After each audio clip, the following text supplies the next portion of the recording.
دا اوس طالبانو ما زړه کې دومره ډېرې خبرې وي که نه زړه مې درد وکړي. یو کتاب د کلیلتن و دمن نومیږي. دا کتاب طالبانو هندیانو جوړه کړې ده. د اسلام نه مخکې دا کتاب د هند خلکو جوړ کړی. اصل سبب یې د کتاب ذکر کوي. بیا د کسرا امپراتور یو جاسوس لیږلی چې په هره معنا باندې کېږي ما ته دا کتاب را پټ که. کتاب را پټ که. ګوره دوه لوی امپراتورۍ وې. د کسرا امپراتورۍ د هند امپراتورۍ نه جاسوس ور لیږلی د عالم په جامه کې. هلته طالبانو دومره په نادر تخنیک باندې دا کتاب را پټ کړی دی چې د کسرا امپراتورۍ ته دا کتاب راوړی طالبانو. یعنې خو همدومره قیمتي کتاب ده چې یو لویه بادشاهي ولا بادشاه یو کتاب را پټوي. نن دا کتاب طالبانو اول خو علماو سره سته ده نه. ما چې خپله کم وخت کې اخیسته ما ته یو ملا ویلې اوس مې په یاد د طالبانو خو دا د ما د طالبي زمانه وله. ما ته ملا ویلې وي طالبې تا دې کتاب سره څه کار دی؟ میل دي تا د دې سره څه کار ده چې زه به دا کتاب نه اخلم. د طالبي د زمانې نه دا کتاب ما سره شته. زړه کې مې دا ډېر درد وي چې الله ما ته دومره وخت راکړي چې زه طالبانو ته دا کتاب ووایم. سږکالي مې درسي کال کې مې دا اراده وه چې زه دا کتاب طالبانو ته ووایم. تنا دا مقدمه چې ورته یم دا د بادشاهي کتاب د طالبانو. کله چې دا کتاب طالبانو علماو د مدرسې خلک ووایي بیا پس له هغه نه دی وزیر سي قسم په الله که بیا بادشاهي ترې ړنګه سي.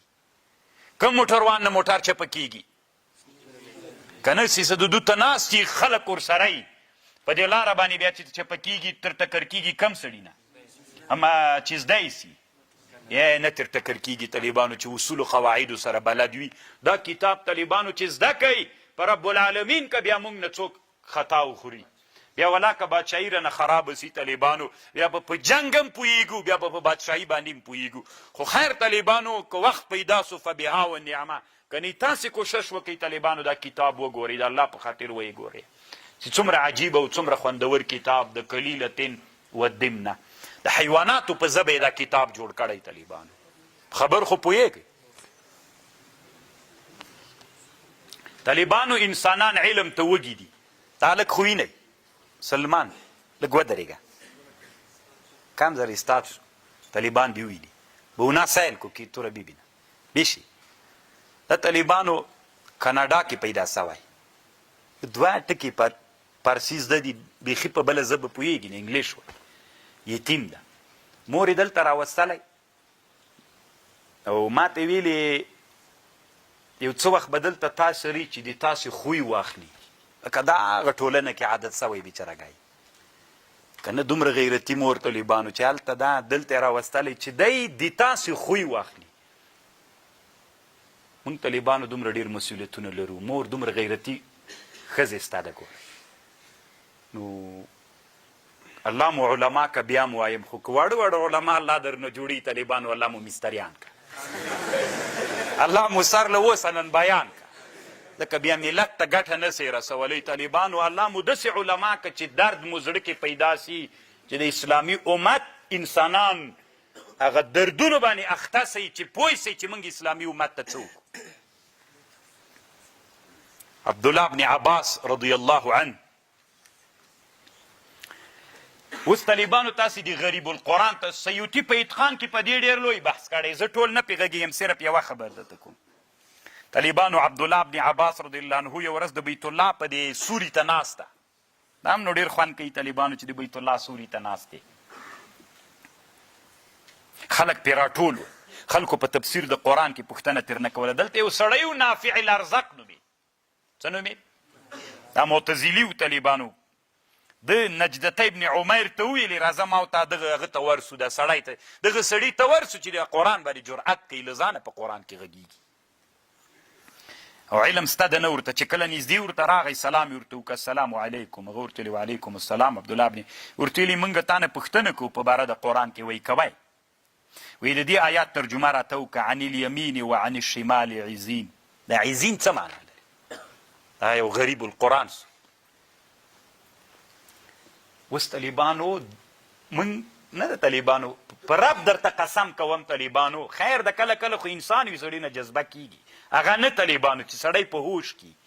په رب العالمین درته قسم کوم طالبانو کم علما چې د اسلامي امت مخکې تیر سوي هغسې علما به بیا لم تکتحل عین الزمان بثانیه د دې عصر سترګه به بیا طالبانو په هغسې علماو باندې توره نسی دومره نادر علما تیر سوي دا خبر طالبانو ګوره خدا 14 پاڼې د که 20 پاڼې دغه نافع ابن ارزق د ابن عباس نه پوښتنه کوي د عزین معنا راته وکړه خو چې معنا کوي موږ ویلې په چا به یې کوي په شعر د جاهلیت دی کې ده ورته ویلې د عزین معنا څه ده هغه حلقې د ملګرو حلقې ملګري څه داسې حلقه کې راټول سي لکه فرایان دلته راټول دي حلقه یې ده که نه هغلته کیدای شي بدغیسیانو حلقه وي هغه دا د بدغیسیانو حلقه ده داسې طالبانو د رفقاو حلقې دې ته څه وي دې ته عزین نو هغه ورته ویلې خو راته وښوایه که نه دا ته د معنا چې کوي شعر راته ووایه ده څه ورته ویلې وایي سمعت عبید بن ابرس فجاءوا يهرعون إليه